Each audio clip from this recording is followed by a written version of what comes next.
ઉત્તરાખંડના ચમોલી એવલાન્ચમાં મૃત્યુઆંક વધીને 4 થયો છે. શનિવારે અકસ્માતના બીજા દિવસે 17 કામદારોને બચાવી લેવામાં આવ્યા હતા.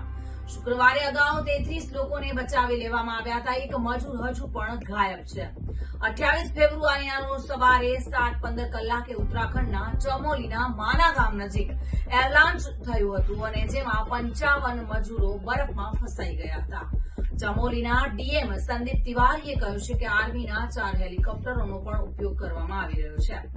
સેના, આઈટીબીપી, બીઆરઓ, એસડીઆરએફ અને એનડીઆરએફના 200થી વધુ સૈનિકો બચાવ કામગીરીમાં રોકાયેલા છે. હવામાન હજુ પણ એક પડકાર છે. આ કારણ એર એમ્બ્યુલન્સની વ્યવસ્થા થઈ શકી નથી.